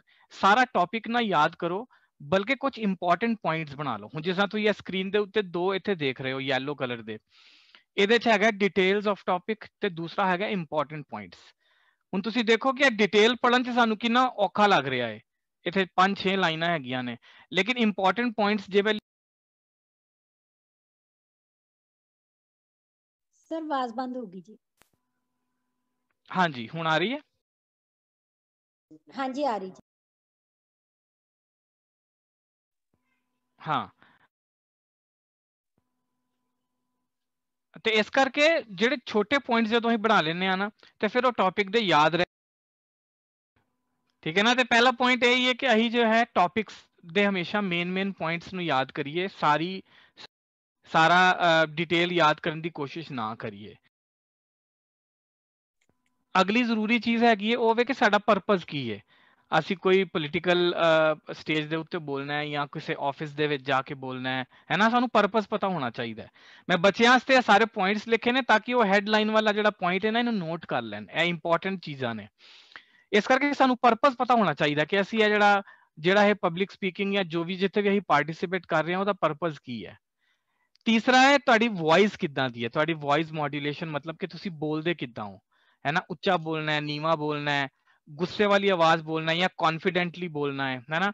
ਇਹਨਾਂ ਚੀਜ਼ਾਂ ਦਾ ਪਤਾ ਬਹੁਤ ਜ਼ਰੂਰੀ ਹੋਣਾ ਹੈ ਕਿਉਂਕਿ ਤੁਹਾਡੀ ਆਵਾਜ਼ ਦੇ ਨਾਲ ਕਈ ਵਾਰ ਆਵਾਜ਼ ਦੀ ਟੋਨ ਦੇ ਨਾਲ ਇਹ ਪਤਾ ਲੱਗ ਜਾਂਦਾ ਹੈ ਕਿ ਗੱਲ ਕੀ ਕਹੀ ਜਾ ਰਹੀ ਹੈ, ਉਹ ਮਿੱਠੇ ਲਹਿਜ਼ੇ ਨਾਲ ਕਹੀ ਜਾ ਰਹੀ ਹੈ ਜਾਂ ਕੋਈ ਕੌੜੀ ਗੱਲ ਕੀਤੀ ਜਾ ਰਹੀ ਹੈ। ਇਸ ਕਰਕੇ ਤੁਹਾਡੀ ਜਿਹੜੀ ਪਿਚ ਹੈ ਨਾ ਕਿ ਤੁਸੀਂ ਕਿਸ ਤਰ੍ਹਾਂ ਬੋਲਣਾ ਹੈ, ਇੱਕਦਮ ਗਲਾ ਖੋਲ ਕੇ, ਤਾਂ ਕਿ ਤੁਹਾਡੀ ਆਵਾਜ਼ ਇੱਕਦਮ ਕੌਨਫੀਡੈਂਟਲੀ ਜੋ ਹੈ ਜਨਤਾ ਦੇ ਮੂਹਰੇ ਜਾਏ। ਇਸ ਕਰਕੇ ਇਹ ਬਹੁਤ ਜ਼ਰੂਰੀ ਚੀਜ਼ ਹੈ ਕਿ ਤੁਹਾਡੀ ਆਵਾਜ਼ ਤੁਸੀਂ ਕਿੰਨੇ ਬੋਲਡਲੀ ਬੋਲਦੇ ਹੋ ਆਪਣੀ ਗੱਲ ਨੂੰ। ਇਸ ਤੋਂ ਅੱਗੇ ਮੈਂ ਰੱਖਿਆ ਸੀ ਕਿ ਤੁਸੀਂ ਆਪਣੇ ਟੌਪਿਕ ਦੀ ਸ਼ੁਰੂਆਤ ਕਿੱਦਾਂ ਕਰੋਗੇ, ਹੈ ਨਾ। ਇੰਟਰੋਡਕਸ਼ਨ ਬਹੁਤ ਜ਼ਿਆਦਾ ਜ਼ਰੂਰੀ ਹੈ ਕਿ ਤੁਸੀਂ ਆਪਣੇ ਉਸ ਟੌਪਿਕ ਨੂੰ ਜਦੋਂ ਸਟੇਜ ਤੇ ਜਾ ਕੇ ਜਾਂ ਆਪਣੀ ਕਲਾਸ ਦੇ ਮੂਹਰੇ ਜਾ ਕੇ ਜਾਂ ਪਬਲਿਕ ਦੇ ਅੱਗੇ ਜਾ ਕੇ ਜਦੋਂ ਬੋਲ ਰਹੇ ਹੋ ਤੇ ਉਹਨੂੰ ਤੁਸੀਂ ਇੰਟਰੋਡਿਊਸ ਕਿੱਦਾਂ ਕਰਦੇ ਹੋ। ਅਕਸਰ ਜਿਹੜੇ ਐਕਸਪਰਟ ਲੋਕ ਨੇ ਉਹ ਕਹਿੰਦੇ ਨੇ ਕਿ ਤੁਸੀਂ ਨਾ ਕੋਈ ਕਹਾਣੀ ਦਾ ਜ਼ਿਕਰ ਕਰੋ, ਕੋਈ ਛੋਟੀ ਜੀ ਕਹਾਣੀ ਜਿਹੜੀ ਪਪੂਲਰ ਵੀ ਹੋਵੇ, ਜਿਹੜੇ ਸਾਰਿਆਂ ਨੂੰ ਜਿਹਦੇ ਬਾਰੇ ਪਤਾ ਵੀ ਹੋਵੇ, ਉਹੋ ਜੀ ਕੋਈ ਕਹਾਣੀ ਦਾ ਜ਼ਿਕਰ ਕਰੋ 1 ਮਿੰਟ ਜਾਂ 2 ਮਿੰਟ ਲਈ, ਤੇ ਉਸ ਤੋਂ ਬਾਅਦ ਫਿਰ ਤੁਸੀਂ ਆਪਣੇ ਟੌਪਿਕ ਤੇ ਆਓ। ਇਸ ਕਰਕੇ ਤੁਹਾਡਾ ਇੰਟਰੋਡਕਸ਼ਨ ਜਿਹੜਾ ਹੈ ਉਹ ਬਹੁਤ ਜ਼ਰੂਰੀ ਹੈਗਾ ਕਿ ਤੁਸੀਂ ਸਟਾਰਟਿੰਗ ਦੇ ਵਿੱਚ ਕੀ ਵਰਡਸ ਬੋਲ ਰਹੇ ਹੋ, ਉਹਦੇ ਬਾਅਦ ਤੁਹਾਡਾ ਸਟਰਕਚਰ ਕਿੱਦਾਂ ਦਾ ਹੈ। ਇੰਟਰੋਡਕਸ਼ਨ ਕੀ ਸੀ ਮੇਰੀ ਟੌਪਿਕ ਦੀ, ਉਹਦੀ ਡਿਟੇਲ ਜਾਂ ਉਹਦੀ ਬਾਡੀ ਕੀ ਹੈ ਮੇਰੇ ਟੌਪਿਕ ਦੀ, ਤੇ ਮੈਂ ਉਹਨੂੰ ਕਨਕਲੂਡ ਕਿੱਦਾਂ ਕਰਨਾ ਹੈ ਆਪਣੇ ਟੌਪਿਕ ਨੂੰ। ਇਹ 3 ਚੀਜ਼ਾਂ ਬਹੁਤ ਜ਼ਿਆਦਾ ਜ਼ਰੂਰੀ ਨੇ ਕਿਉਂਕਿ ਸਾਨੂੰ ਜਦੋਂ ਕੋਈ ਵੀ ਮੌਕਾ ਦਿੱਤਾ ਜਾਂਦਾ ਕਿਤੇ ਬੋਲਣ ਦਾ, ਹੁਣ ਜਿਸ ਤਰ੍ਹਾਂ ਇਹ ਟੌਪਿਕ ਮੈਨੂੰ ਦਿੱਤਾ ਗਿਆ ਅੱਜ ਵਾਸਤੇ, ਹੈ ਨਾ, ਮੈਨੂੰ ਲਗਭਗ ਅੱਧਾ ਘੰਟਾ ਜਾਂ 35 ਮਿੰਟ ਬੋਲਣਾ ਹੈ, ਤੇ ਮੈਂ ਸਭ ਤੋਂ ਪਹਿਲਾਂ ਆਪਣੀ ਇੱਕ ਸਟੋਰੀ ਬਣਾਈ ਹੈ ਕਿ ਮੈਂ ਸਟਾਰਟ ਕਿੱਦਾਂ ਕਰਾਂਗਾ, first slide, second slide, third slide, fifth slide, 10th slide ਮੇਰੀ ਕੀ ਹੋਏਗੀ, ਮੈਂ ਕੀ ਮੈਸੇਜ ਦੇਣਾ ਚਾਹੁੰਦਾ ਬੱਚਿਆਂ ਨੂੰ। ਇਸੇ ਤਰ੍ਹਾਂ ਹੀ ਸਾਨੂੰ ਇਹ ਚੀਜ਼ਾਂ ਪਬਲਿਕ ਸਪੀਕਿੰਗ 'ਚ ਵੀ ਧਿਆਨ ਰੱਖਣੀਆਂ ਨੇ ਕਿ ਇੱਕ ਸਟਰਕਚਰ ਹੋਣਾ ਚਾਹੀਦਾ ਸਾਡੇ ਕੋਲ। ਸਟੋਰੀ ਟੈਲਿੰਗ ਸਭ ਤੋਂ ਈਜ਼ੀ ਮੰਨਿਆ ਜਾਂਦਾ ਹੈ ਕਿਉਂਕਿ ਅਕਸਰ ਤੁਸੀਂ ਦੇਖੋਗੇ ਕਿਸੇ ਵੀ ਸਪੀਚ ਜਦੋਂ ਕਿਸੇ ਕਹਾਣੀ ਦਾ ਉਲੇਖ ਕਰ ਦਈਏ, ਕੋਈ ਹਿਸਟੋਰੀਕਲ ਰੈਫਰੈਂਸ ਤੇ ਲਈਏ ਨਾ, ਤੇ ਲੋਕ ਬੱਜ ਕੇ ਉਹਨੂੰ ਸੁਣਦੇ ਨੇ ਕਿਉਂਕਿ ਉਹਨਾਂ ਨੂੰ ਉਹ ਕਹਾਣੀ ਪਤਾ ਹੁੰਦੀ ਹੈ ਕਿ ਅੱਛਾ ਇਸ ਤਰ੍ਹਾਂ ਸ਼ੁਰੂ ਹੋਈ ਸੀ, ਏਦਾਂ ਖਤਮ ਹੋਇਆ ਸੀ, ਇਹਦਾ ਮਤਲਬ ਇਹ ਬੰਦਾ ਜੋ ਗੱਲ ਕਰਨ ਜਾ ਰਿਹਾ ਇਹ ਵੀ ਉਹਦੇ ਨਾਲ ਕੋਈ ਮਿਲਦੀ ਜੁਲਦੀ ਗੱਲ ਕਰੇਗਾ। ਇਸ ਕਰਕੇ ਸਟੋਰੀ ਟੈਲਿੰਗ ਕਿਸੇ, ਚਾਹੇ ਉਹ ਕਾਮੇਡੀ ਦੇ ਜ਼ਰੀਏ ਕੀਤੀ ਜਾਏ, ਚਾਹੇ ਉਹ ਕੋਈ ਟ੍ਰੈਜਿਕ ਸਟੋਰੀ ਸੁਣਾਈ ਜਾਏ, ਚਾਹੇ ਉਹ ਇਹ ਦੱਸਿਆ ਜਾਏ ਕਿ ਕੋਈ ਬੜਾ ਗਰੀਬ ਮਨੁੱਖ ਸੀ ਤੇ ਉਹ ਕਿਸ ਤਰ੍ਹਾਂ ਅਮੀਰ ਹੋ ਗਿਆ, ਹੈ ਨਾ, ਕੁਝ ਵੀ ਹੋ ਸਕਦੀ ਹੈ। ਲੇਕਿਨ ਜਿਹੜਾ ਸਾਡਾ ਸਟਰਕਚਰ ਹੈ ਨਾ ਉਹ ਬਹੁਤ ਜ਼ਿਆਦਾ ਜ਼ਰੂਰੀ ਹੈ ਕਿ ਅਸੀਂ ਆਪਣੀ ਜਿਹੜੇ ਵਿਚਾਰ ਨੂੰ ਪੇਸ਼ ਕਰਨ ਵਾਸਤੇ ਕਿਹੜਾ ਸਟਰਕਚਰ ਫੋਲੋ ਕਰ ਰਹੇ ਹਾਂ। ਉਸ ਤੋਂ ਅੱਗੇ ਹੈਗਾ ਹੈ ਸਪੈਸ਼ਲੀ ਬੱਚਿਆਂ ਵਾਸਤੇ ਜਿਹੜੇ ਕਿਸੇ ਵੀ ਕਲਾਸ 'ਚ ਨੇ, ਭਾਵੇਂ 7ਵੀਂ 8ਵੀਂ 9ਵੀਂ 10ਵੀਂ ਜਿਹੜੀ ਵੀ ਕਲਾਸ 'ਚ ਤੁਸੀਂ ਹੈਗੇ ਹੋ ਨਾ, ਕੋਈ ਵੀ ਮੌਕਾ ਤੁਹਾਨੂੰ ਅਗਰ ਮਿਲੇ ਪਬਲਿਕ ਸਪੀਕਿੰਗ ਕਰਨ ਦਾ, ਚਾਹੇ ਸਕੂਲ ਦੇ ਅੰਦਰ, ਚਾਹੇ ਤੁਸੀਂ ਆਪਣੀ ਕਿਸੇ ਪੰਚਾਇਤ 'ਚ ਕੋਈ ਮਤਲਬ ਜੋ ਹੈ ਆਪਣੀ ਸ਼ਿਕਾਇਤ ਕਰਾ ਰਹੇ ਹੋ, ਜਾਂ ਤੁਹਾਨੂੰ ਜਿੱਥੇ ਵੀ ਮੌਕਾ ਮਿਲੇ ਪਬਲਿਕ ਸਪੀਕਿੰਗ ਕਰਨ ਦਾ ਨਾ, ਉਹਨੂੰ ਵੱਧ ਤੋਂ ਵੱਧ ਇਸਤੇਮਾਲ ਕਰੋ। ਦੇਖੋ ਜਿਹੜੇ ਬੱਚੇ ਸਵਿਮਿੰਗ ਸਿੱਖਦੇ ਨੇ ਨਾ, ਉਹਨਾਂ ਨੂੰ ਪਹਿਲੇ ਦਿਨ ਤੋਂ ਸਵਿਮਿੰਗ ਨਹੀਂ ਆ ਜਾਂਦੀ। ਮੈਂ ਇੱਥੇ ਤਸਵੀਰ ਬਣਾਈ ਦੀ ਹੈ ਸਵਿਮਿੰਗ ਵਾਲੇ ਬੱਚੇ ਦੀ। ਉਹਨੂੰ ਸਭ ਤੋਂ ਪਹਿਲਾਂ ਪਾਣੀ ਤੋਂ ਹਰ ਕਿਸੇ ਨੂੰ ਡਰ ਲੱਗਦਾ ਹੈ। ਉਹ ਪਹਿਲਾਂ ਪਾਣੀ 'ਚ ਪੈਰ ਪਾ ਕੇ ਵੇਖਦਾ ਹੈ, ਫਿਰ ਵੇਖਦਾ ਪਾਣੀ ਕਿੰਨਾ ਗਹਿਰਾ ਹੈ, ਫਿਰ ਉਹਦੇ 'ਚ ਅੱਗੇ ਟੁਰਦਾ ਹੈ, ਹੋਰ ਫਿਰ ਉਹ ਪ੍ਰੈਕਟਿਸ ਕਰਦਾ ਹੋਇਆ ਅੱਗੇ ਉਹਨੂੰ ਸਿੱਖਦਾ ਹੈ। ਇਸ ਕਰਕੇ ਕੋਈ ਵੀ ਤੁਹਾਨੂੰ ਜਿਹੜਾ ਮੌਕਾ ਮਿਲੇ ਨਾ, ਸਮਝੋ ਇਹ ਕਿ ਮੈਨੂੰ ਇਹ ਪ੍ਰੈਕਟਿਸ ਕਰਨ ਦਾ ਮੌਕਾ ਮਿਲਿਆ ਹੈ, ਮੈਨੂੰ ਇੱਕ ਮੌਕਾ ਦਿੱਤਾ ਗਿਆ ਹੈ। ਹੋਰ ਕੋਈ ਵੀ ਸਟੇਜ ਛੋਟਾ ਨਹੀਂ ਹੁੰਦਾ, ਕੋਈ ਵੀ ਸਟੇਜ ਵੱਡਾ ਨਹੀਂ ਹੁੰਦਾ। ਉਹ ਜਿਹੜਾ ਮੌਕਾ ਹੁੰਦਾ ਨਾ, ਉਸ ਮੌਕੇ ਨੂੰ ਤੁਸੀਂ ਕਿਸ ਤਰ੍ਹਾਂ ਇਸਤੇਮਾਲ ਕਰੋਗੇ, ਇਹ ਡਿਫਾਈਨ ਕਰਦਾ ਕਿ ਤੁਸੀਂ ਉਹਨੂੰ ਹੁਣ ਆਪਣੀ ਜ਼ਿੰਦਗੀ 'ਚ ਬਹੁਤ ਵੱਡਾ ਬਣਾਓਗੇ ਜਾਂ ਉਸ ਮੌਕੇ ਨੂੰ ਅਜ਼ਾਈ ਗਵਾ ਦਿਓਗੇ, ਹੈ ਨਾ। ਇਸ ਕਰਕੇ ਇੱਕਦਮ ਫੀਅਰਲੈਸ ਹੋ ਕੇ, ਗੁਰੂ ਸਾਹਿਬ ਵੀ ਸਾਨੂੰ ਨਿਰਭਉ ਨਿਰਵੈਰ ਹੋ ਕੇ ਕਹਿੰਦੇ ਨੇ ਨਾ ਕਿ ਸਾਨੂੰ ਨਿਰਭਉ ਔਰ ਨਿਰਵੈਰ ਰਹਿਣਾ ਚਾਹੀਦਾ ਹੈ। ਆਪਣਾ ਜੋ ਵੀ ਵਿਚਾਰ ਅਸੀਂ ਪੇਸ਼ ਕਰਨੇ ਨੇ ਉਹਨਾਂ ਨੂੰ ਇੱਕਦਮ ਕੌਨਫੀਡੈਂਟਲੀ ਪੇਸ਼ ਕਰੋ, ਹਰ ਮੌਕੇ ਦਾ ਫਾਇਦਾ ਉਠਾਓ। ਅੱਗੇ ਇਹਦੇ ਚ ਪੁਆਇੰਟ ਹੈ ਵਿਜ਼ੂਅਲਾਈਜ਼ ਯੋਰ ਸਕਸੈਸ। ਮੈਨੂੰ ਯਾਦ ਹੈ ਪਿਛਲੀ ਵਾਰ ਵੀ ਜਦੋਂ ਅਸੀਂ ਵਿਚਾਰ ਕਰ ਰਹੇ ਸੀ ਨਾ ਤੇ ਅਰਦਾਸ ਦਾ ਅਸੀਂ ਇੱਥੇ ਪੱਖ ਲਿਆ ਸੀ ਕਿ ਜਦੋਂ ਅਸੀਂ ਆਪਣੇ ਅੰਦਰੋਂ ਦੀ, ਆਪਣੇ ਅੰਤਰੀਵ ਤੋਂ, ਆਪਣੇ ਅੰਤःਕਰਨ ਤੋਂ ਅਰਦਾਸ ਕਰਦੇ ਆ ਨਾ ਕਿ ਬਈ ਮੈਂ ਜਿਹੜਾ ਕੰਮ ਕਰਨ ਚੱਲਿਆ ਨਾ, ਮੈਨੂੰ ਇਹਦੇ ਚ ਮੈਂ ਇਹਨੂੰ ਸਹੀ ਤਰ੍ਹਾਂ ਨਿਭਾ ਪਾਵਾਂ, ਮੈਂ ਜਿਹੜਾ ਵਿਚਾਰ ਪੇਸ਼ ਕਰਨ ਚੱਲਿਆ ਵਾ ਉਹ ਮੈਂ ਪੂਰੀ ਤਰ੍ਹਾਂ ਉਹਨੂੰ ਡਿਲੀਵਰ ਕਰ ਪਾਵਾਂ। ਇਸ ਕਰਕੇ ਤੁਸੀਂ ਆਪਣੇ ਆਪ ਨੂੰ ਨਾ ਹਮੇਸ਼ਾ ਇੱਕ ਸਕਸੈਸਫੁਲ ਬੁਲਾਰੇ ਵਜੋਂ ਸੋਚਿਆ ਕਰੋ ਕਿ ਨਹੀਂ, ਐਸਾ ਨਹੀਂ ਹੈ ਜੇ ਕੋਈ ਬੰਦਾ ਮੇਰੇ ਵੱਲ ਵੇਖ ਕੇ ਕਿੱਦਾਂ ਮੂੰਹ ਬਣਾ ਰਿਹਾ ਹੈ ਜਾਂ ਕੋਈ ਮੇਰਾ ਯਾਰ ਦੋਸਤ ਮੇਰਾ ਮਜ਼ਾਕ ਉਡਾ ਰਿਹਾ ਹੈ, just ignore it, don't focus on that. ਤੁਸੀਂ ਇਹ ਸੋਚੋ ਬਸ ਕਿ ਮੈਂ ਇਸ ਮੌਕੇ ਦਾ ਫਾਇਦਾ ਉਠਾਉਣਾ ਹੈ, ਜਿਹੜਾ ਮੌਕਾ ਮੈਨੂੰ ਮੇਰੀ ਟੀਚਰ ਨੇ ਜਾਂ ਮੇਰੇ ਪਰਿਵਾਰ ਦੇ ਲੋਕਾਂ ਨੇ ਜਾਂ ਮੇਰੇ ਪਿੰਡ ਦੇ ਕਿਸੇ ਵੀ ਮੌਕੇ ਦੇ ਵਿੱਚ ਸਾਨੂੰ ਇਹ ਚਾਂਸ ਮਿਲੀ ਹੈ ਨਾ, ਤੁਸੀਂ ਬਸ ਇਹ ਧਿਆਨ ਰੱਖਣਾ ਹੈ ਔਰ ਆਪਣੇ ਅੰਦਰ ਇਹ ਅਰਦਾਸ ਜੋ ਹੈ ਨਾ ਸਮਝ ਲਓ, ਜਾਂ ਲੋਕੀ ਸੈਲਫ ਕਮਿਟਮੈਂਟ ਵੀ ਅੰਗਰੇਜ਼ੀ ਚ ਕਹਿੰਦੇ ਨੇ ਕਿ ਵੀ ਤੁਸੀਂ ਆਪਣੇ ਆਪ ਨੂੰ ਕਮਿਟ ਕਰਕੇ ਰੱਖੋ। ਦੇਖੋ ਗੁਰੂ ਸਾਹਿਬ ਬਾਣੀ ਚ ਅਸੀਂ ਪੜ੍ਹਦੇ ਆ ਨਾ, ਗੁਰੂ ਸਾਹਿਬ ਕਹਿੰਦੇ ਨੇ ਜੋ ਮੰਗੇ ਠਾਕੁਰ ਆਪਣੇ ਤੇ ਸੋਈ ਸੋਈ ਦੇਵੇ, ਹੈ ਨਾ। ਇਹ ਗੱਲ ਬਿਲਕੁਲ ਪ੍ਰਤੱਖ ਹੈ ਕੀ ਹੈ। ਜਦੋਂ ਮੈਂ ਵਾਕਈ ਮੰਨ ਲਵਾਂਗਾ ਕਿ ਨਹੀਂ ਯਾਰ ਮੈਨੂੰ 5 ਮਿੰਟ ਦਿੱਤੇ ਗਏ ਨੇ, ਮੈਂ ਆਪਣਾ ਵਿਚਾਰ ਪੂਰੀ ਤਰ੍ਹਾਂ ਸਟਰੋਂਗਲੀ ਪੇਸ਼ ਕਰਕੇ ਅੱਗੇ ਆਵਾਂਗਾ ਤੇ ਤੁਸੀਂ ਉਹ ਡੈਫੀਨੇਟਲੀ ਕਰ ਪਾਓਗੇ। ਇਸ ਕਰਕੇ ਆਪਣੇ ਆਪ ਨੂੰ ਹਮੇਸ਼ਾ ਇੱਕ ਸਕਸੈਸਫੁਲ ਬੁਲਾਰੇ ਵਜੋਂ ਵਿਚਾਰ ਕਰੋ ਕਿ ਹਾਂ ਮੈਂ ਜੋ ਮੈਨੂੰ ਇਹ ਮੌਕਾ ਦਿੱਤਾ ਗਿਆ ਮੈਂ ਇਹਦਾ ਪੂਰਾ ਫਾਇਦਾ ਉਠਾਵਾਂਗਾ ਔਰ ਮੈਂ ਇਹਨੂੰ ਆਪਣੀ ਗੱਲ ਨੂੰ ਪੂਰੀ ਤਰ੍ਹਾਂ ਪੇਸ਼ ਕਰਾਂਗਾ। ਅੱਗੇ ਮੈਂ ਕਿਹਾ ਕਿ ਕੌਨਫੀਡੈਂਟ, ਐਗਜ਼ਾਮਪਲ ਔਰ ਸੀਕੁਐਂਸ। ਹੁਣ ਕਈ ਲੋਕਾਂ ਨੂੰ ਇਹ ਕਈ ਵਾਰ ਇੱਕ ਸਵਾਲ ਹੁੰਦਾ ਕਿ ਅਭੀ ਅਸੀਂ ਕਿਸ ਤਰ੍ਹਾਂ ਦੀ ਕਹਾਣੀ ਨੂੰ ਪੇਸ਼ ਕਰੀਏ, ਕੀ ਪੁਆਇੰਟਸ ਉਹਦੇ ਵਿੱਚ ਇਕੱਠੇ ਕਰੀਏ, ਤੇ ਮੈਂ ਇਹਦੇ ਚ ਲਿਖਿਆ ਵਟ, ਵੇਅਰ ਐਂਡ ਵੈਨ। ਕੋਈ ਵੀ ਟੌਪਿਕ ਤੁਹਾਨੂੰ ਦਿੱਤਾ ਜਾਏ ਨਾ ਉਹਦੇ ਬਾਰੇ ਸੋਚੋ ਕਿ ਵਟ ਉਹ ਕੀ ਹੈਗਾ ਏ, ਉਹ ਕਿੱਥੋਂ ਦਾ ਟੌਪਿਕ ਹੈ ਔਰ ਇਹ ਚੀਜ਼ ਕਦੋਂ ਹੋਈ। ਇਸ ਤਰ੍ਹਾਂ ਦੇ ਅਸੀਂ ਟੌਪਿਕਸ ਜਦੋਂ ਉਹਨੂੰ ਲੜੀ ਦੇ ਵਿੱਚ ਬੰਨਣੇ ਆ ਨਾ, ਦੇਖੋ ਸਟੋਰੀ ਦੇ ਵਿੱਚ ਇੱਕ ਚੀਜ਼ ਹਮੇਸ਼ਾ ਯਾਦ ਰੱਖੋ, ਸਟੋਰੀ ਅਗਰ ਮੈਂ ਤੁਹਾਨੂੰ ਇਹੋ ਜਿਹੀ ਸੁਣਾਵਾਂ, ਮੈਂ ਕਹਾਂ ਜੀ ਇੱਕ ਬੰਦਾ ਸੀ ਉਹ ਜਦੋਂ 35 ਸਾਲ ਦਾ ਹੋਇਆ ਤੇ ਉਹਨੇ ਨੌਕਰੀ ਬਦਲ ਲਈ, ਤੇ ਜਦੋਂ ਉਹ 8 ਸਾਲ ਦਾ ਸੀ ਤੇ ਉਹ ਜੋ ਹੈ ਉਹ 8 ਸਾਲ ਦਾ ਬੱਚਾ ਸੀ ਤੇ ਉਹਨੇ 3 ਕਲਾਸ ਪਾਸ ਕੀਤੀ। ਫਿਰ ਮੈਂ ਕਹਾਂ ਕਿ ਜਦੋਂ 60 ਸਾਲ ਦਾ ਹੋਇਆ ਤੇ ਉਹ ਰਿਟਾਇਰ ਹੋ ਗਿਆ, ਲੇਕਿਨ ਜਦੋਂ 22 ਸਾਲ ਦਾ ਹੋਇਆ ਸੀ ਤੇ ਉਹਨੂੰ ਨੌਕਰੀ ਮਿਲ ਗਈ ਸੀ, ਹੈ ਨਾ। ਤੇ ਇਹ ਕਹਾਣੀ ਕਿਸੇ ਨੂੰ ਸਮਝ ਨਹੀਂ ਆਏਗੀ। ਇਸ ਕਰਕੇ ਤੁਹਾਡੀ ਕਹਾਣੀ ਦਾ ਸੀਕੁਐਂਸ ਐਦਾਂ ਹੋਣਾ ਚਾਹੀਦਾ ਹੈ ਕਿ ਜਿਸ ਤਰ੍ਹਾਂ ਮੈਂ ਇੱਕ ਬੱਚੇ ਦੀ ਕਹਾਣੀ ਸੁਣਾ ਰਿਹਾ ਕਿ ਉਹ 1 ਸਾਲ ਦਾ ਸੀ, 2 ਸਾਲ ਦਾ, 10 ਸਾਲ ਦਾ, 20 ਸਾਲ ਦਾ, 30 ਸਾਲ ਦਾ ਨਾ, ਇੱਕ ਸੀਕੁਐਂਸ ਹੋਣਾ ਚਾਹੀਦਾ, ਇੱਕ ਸਟੋਰੀ ਹੋਣੀ ਚਾਹੀਦੀ ਹੈ ਤੁਹਾਡੇ ਉਸ ਟੌਪਿਕ ਦੇ ਅੰਦਰ ਕਿ ਉਹ ਸ਼ੁਰੂ ਕਿੱਥੋਂ ਹੋਈ, ਉਹਦਾ ਮੱਧ ਕਿੱਥੇ ਆਏਗਾ ਤੇ ਉਹ ਅੰਤ ਕਿੱਥੇ ਹੋ ਰਹੀ ਹੈ। ਜਦੋਂ ਵੀ ਤੁਸੀਂ ਕਨਫਿਊਜ਼ਡ ਹੋਵੋ ਕਿ ਬਈ ਮੈਂ ਆਪਣੇ ਇਸ ਵਿਸ਼ਾ ਨੂੰ ਕਿਸ ਤਰ੍ਹਾਂ ਪੇਸ਼ ਕਰਾਂ, ਤੇ ਤੁਸੀਂ ਆਪਣੇ ਆਪ ਨੂੰ ਹਮੇਸ਼ਾ ਇਹ ਸਵਾਲ ਪੁੱਛਣਾ ਕਿ ਕਿਆ ਉਸ ਛੋਟੇ ਬੱਚੇ ਦੀ ਸਟੋਰੀ ਦੀ ਤਰ੍ਹਾਂ ਕੋਈ ਕਹਾਣੀ ਬਣ ਰਹੀ ਹੈ ਕਿ ਉਹਦੇ 1 ਸਾਲ ਦੀ ਕਹਾਣੀ, 5 ਸਾਲ ਦੀ ਕਹਾਣੀ, 15 ਸਾਲ ਦੀ, 20 ਸਾਲ ਦੀ ਕਹਾਣੀ। ਇਸ ਤਰ੍ਹਾਂ ਜਦੋਂ ਤੁਸੀਂ ਪਿਰੋਗੇ ਨਾ ਆਪਣੀ ਕਹਾਣੀ ਨੂੰ ਪਬਲਿਕ ਸਪੀਕਿੰਗ ਦੇ ਵਿੱਚ, ਔਰ ਸਾਹਮਣੇ ਵਾਲੇ ਜਿਹੜੇ ਤੁਹਾਡੇ ਸਰੋਤੇ ਨੇ ਨਾ ਉਹ ਫਿਰ ਉਸ ਕਹਾਣੀ ਦੇ ਵਿੱਚ ਇੰਟਰਸਟ ਲੈਂਦੇ ਨੇ ਕਿ ਹਾਂ ਬਈ ਇਹ ਗੱਲ ਤੇ ਵਾਕਈ ਬਿਲਕੁਲ ਸਹੀ ਜਾ ਰਹੀ ਹੈ, ਇਹ ਕਹਾਣੀ ਦਾ। ਇਸ ਕਰਕੇ ਇੱਥੇ ਮੈਂ ਕਿਹਾ ਕਿ ਅਰੇਂਜ ਯੋਰ ਆਈਡੀਆਜ਼, ਆਪਣੇ ਵਿਚਾਰ, ਹਾਂ ਇਸ ਕਰਕੇ ਅਰੇਂਜ ਯੋਰ ਆਈਡੀਆਜ਼, ਆਪਣੇ ਵਿਚਾਰਾਂ ਨੂੰ ਪ੍ਰੋਪਰਲੀ ਅਰੇਂਜ ਕਰੋ। ਤੁਹਾਨੂੰ ਪਤਾ ਹੈ ਕਿ ਉਹ ਕੀ ਮੌਕਾ ਹੈ, ਤੁਹਾਨੂੰ ਪਤਾ ਹੈ ਕਿ ਉਸ ਮੌਕੇ ਤੇ ਜਿਹੜਾ ਮੈਂ ਵਿਸ਼ਾ ਬੋਲ ਰਿਹਾ ਵਾਂ ਉਹਦਾ ਕੀ ਪਰਪਸ ਹੈ ਨਾ। ਇਹ ਕੋਈ ਤੁਹਾਨੂੰ ਫਾਰਮੂਲਾ ਨਹੀਂ ਦੱਸ ਸਕਦਾ। ਤੁਸੀਂ ਜਿੱਥੇ ਵੀ ਤੁਹਾਨੂੰ ਇਹ ਮੌਕਾ ਦਿੱਤਾ ਜਾਵੇ ਹਮੇਸ਼ਾ ਉੱਥੇ ਖੜ ਕੇ ਸੋਚੋ ਕਿ ਹਾਂ ਇਹ ਮੇਰਾ ਵਿਸ਼ਾ ਹੈ ਤੇ ਮੈਂ ਇਹਨੂੰ ਇਸ ਤਰੀਕੇ ਨਾਲ ਕਹਾਣੀ ਨੂੰ ਬਣਾਉਣਾ ਹੈ। ਅੱਗੇ ਮੈਂ ਦੱਸਿਆ ਹੈ ਲਿਮਿਟ ਯੋਰ ਸਬਜੈਕਟ। ਹੁਣ ਕਈ ਵਾਰ ਕੀ ਹੁੰਦਾ ਕਿ ਮੰਨ ਲਓ ਮੈਨੂੰ, ਹੁਣ ਜਿਸ ਤਰ੍ਹਾਂ ਮੈਨੂੰ ਅੱਜ ਇਹ 35 ਮਿੰਟ 40 ਮਿੰਟ ਦਾ ਮੌਕਾ ਦਿੱਤਾ ਗਿਆ, ਮੈਂ ਤੁਹਾਨੂੰ ਪਬਲਿਕ ਸਪੀਕਿੰਗ ਦੇ ਉੱਤੇ 100 ਗੱਲਾਂ ਦੱਸ ਦਿਆਂ, ਤੁਹਾਨੂੰ ਇੱਕ ਵੀ ਚੇਤੇ 'ਚ ਨਹੀਂ ਰਹਿਣੀ, ਤੁਸੀਂ ਸਾਰੀ ਭੁੱਲ ਜਾਓਗੇ। ਤੁਸੀਂ ਕਹੋਗੇ ਵੀਰ ਜੀ ਨੇ ਪਤਾ ਨਹੀਂ ਇੰਨੀਆਂ ਸਾਰੀਆਂ ਗੱਲਾਂ ਦੱਸਤੀਆਂ ਨੇ, ਮੈਨੂੰ ਤੇ ਕੋਈ ਯਾਦ ਰਹੀਆਂ ਨਹੀਂ। ਇਸ ਕਰਕੇ ਜਦੋਂ ਵੀ ਮੌਕਾ ਦਿੱਤਾ ਜਾਏ ਔਰ ਸਪੈਸ਼ਲੀ ਜਦੋਂ ਟਾਈਮ ਘੱਟ ਹੋਵੇ, ਮੈਂ ਤੁਹਾਨੂੰ ਇੱਕ ਨਾ ਇੱਕ ਕਹਾਣੀ ਸੁਣਾਉਣਾ ਵਾ। ਇੱਕ ਬੰਦੇ ਨੂੰ ਕਿਹਾ ਗਿਆ ਕਿ ਬਈ ਤੂੰ ਜੋ ਹੈ ਨਾ 1 ਘੰਟੇ ਦੀ ਸਪੀਚ ਬੋਲਣੀ ਹੈ, ਕਿੰਨੇ ਪੈਸੇ ਲਏਗਾ? ਉਹਨੇ ਕਿਹਾ ਜੀ ਮੈਂ ਜੀ 10,000 ਰੁਪਇਆ ਲਾਂਗਾ 1 ਘੰਟੇ ਦੀ ਸਪੀਚ ਦਾ। ਬੜਾ ਮਸ਼ਹੂਰ ਬੰਦਾ ਸੀ ਉਹ। 10,000 ਰੁਪਇਆ ਲਾਂਗਾ 1 ਘੰਟੇ ਦੀ ਸਪੀਚ ਦਾ। ਤੇ ਉਹਨੂੰ ਫਿਰ ਦੂਜੀ ਜਗ੍ਹਾ ਫਿਰ ਪੁੱਛਿਆ ਗਿਆ ਕਿ ਵੀ ਤੈਨੂੰ ਇੱਕ ਦੂਜੀ ਥਾਂ ਵੀ ਸਪੀਚ ਦੇਣੀ ਹੈ, ਐਤਕੀ ਵਾਰ ਤੈਨੂੰ 2 ਮਿੰਟ ਵਾਸਤੇ ਬੋਲਣਾ ਹੈ ਬਸ, ਤੇ ਹੁਣ ਤੂੰ ਕੀ ਪੈਸੇ ਲਏਗਾ? ਉਹ ਕਹਿੰਦਾ ਮੈਂ 50,000 ਰੁਪਇਆ ਲਾਂਗਾ। ਕਿਉਂਕਿ ਛੋਟੇ ਸਮੇਂ ਦੇ ਅੰਦਰ ਆਪਣੀ ਵਿਚਾਰ ਨੂੰ ਚੰਗੀ ਤਰ੍ਹਾਂ ਪੇਸ਼ ਕਰ ਪਾਣਾ ਜ਼ਿਆਦਾ ਔਖਾ ਹੁੰਦਾ ਹੈ ਬਜਾਏ ਕਿ ਜਦੋਂ ਮੇਰੇ ਕੋਲ ਘੰਟੇ ਜਾਂ 2-2 ਘੰਟਿਆਂ ਦਾ ਸਮਾਂ ਹੁੰਦਾ ਹੈ। ਤਾਂ ਕਹਿਣ ਦਾ ਭਾਵ ਇਹ ਹੈ ਕਿ ਜਦੋਂ ਸਾਡੇ ਕੋਲ ਜ਼ਿਆਦਾ ਸਮਾਂ ਹੁੰਦਾ ਹੈ ਨਾ ਤੇ ਸਾਡੇ ਉਸ ਟੌਪਿਕ ਦੇ ਵਿੱਚ ਗੁਆਚ ਜਾਣ ਦੇ ਚਾਂਸ ਵੀ ਜ਼ਿਆਦਾ ਹੁੰਦੇ ਨੇ।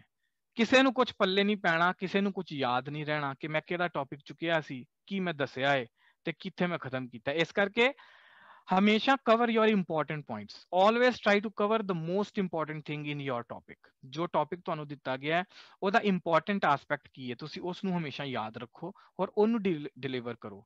ਕੋਸ਼ਿਸ਼ ਕਰੋ ਕਿ ਮੈਂ ਆਪਣੇ ਅੱਜ ਦੇ ਟੌਪਿਕ ਦੇ ਵਿੱਚ 1 2 3 4 5 6 ਗੱਲਾਂ ਦੱਸਾਂਗਾ, ਬਸ 6 ਜਾਂ 7 ਪੁਆਇੰਟਸ ਨੇ ਜਿਹੜੇ ਮੈਂ ਸਾਹਮਣੇ ਵਾਲੇ ਨੂੰ ਪੇਸ਼ ਕਰਾਂਗਾ ਤਾਂ ਕਿ ਉਹਨਾਂ ਨੂੰ ਯਾਦ ਰਹਿਣ, ਉਹਨਾਂ ਨੂੰ ਚੇਤੇ 'ਚ ਰਹਿਣ ਕਿ ਮੈਨੂੰ ਇਹ ਗੱਲਾਂ ਦੱਸੀਆਂ ਗਈਆਂ ਨੇ, ਹੋਰ ਉਹਦਾ ਜਿਹੜਾ ਅਸਲੀ ਮੈਸੇਜ ਹੈ ਉਹ ਉਹਨਾਂ ਦੇ ਕੋਲ ਜਾ ਸਕੇ, ਈਜ਼ੀ ਟੂ ਰਿਮੈਂਬਰ ਹੋਣ। ਇਹ ਨਾ ਹੋਏ ਕਿ ਤੁਸੀਂ ਵੱਡੀਆਂ ਵੱਡੀਆਂ ਗੱਲਾਂ ਦੱਸ ਕੇ ਚਲੇ ਜਾਓ, ਹੈ ਨਾ। ਅੱਗੇ ਚਲਦੇ ਹਾਂ।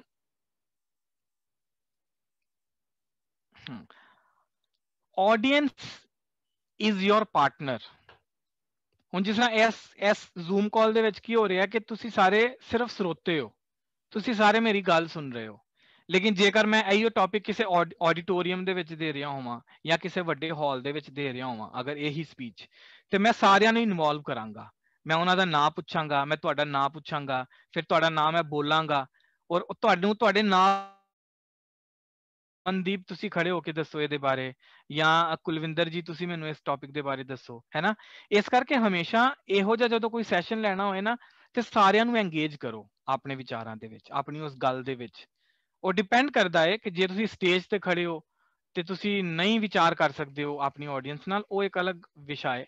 ਲੇਕਿਨ ਜਦੋਂ ਅਸੀਂ ਕਿਸੇ ਹਾਲ ਦੇ ਵਿੱਚ ਹੈਗੇ ਹਾਂ, ਜਦੋਂ ਅਸੀਂ ਕਿਸੇ ਆਡੀਟੋਰੀਅਮ ਦੇ ਵਿੱਚ ਹੈਗੇ ਹਾਂ ਜਿੱਥੇ ਅਸੀਂ ਨਾਂ ਲੈ ਕੇ ਬੁਲਾ ਸਕਦੇ ਹਾਂ, ਜਾਂ ਕਿਸੇ ਮੀਟਿੰਗ ਰੂਮ ਦੇ ਅੰਦਰ ਹੈਗੇ ਹਾਂ, ਕਿਸੇ ਬੋਰਡ ਮੀਟਿੰਗ ਦੇ ਅੰਦਰ ਅਸੀਂ ਹੈਗੇ ਹਾਂ ਜਿੱਥੇ ਅਸੀਂ ਇੱਕ ਦੂਸਰੇ ਨੂੰ ਐਡਰੈਸ ਕਰ ਸਕਦੇ ਹਾਂ, ਤੇ ਇਸ ਕਰਕੇ ਆਡੀਅנס ਨੂੰ ਜਿਹੜੇ ਤੁਹਾਡੇ ਸਰੋਤੇ ਨੇ ਉਹਨਾਂ ਨੂੰ ਐਂਗੇਜ ਕਰਕੇ ਰੱਖੋ।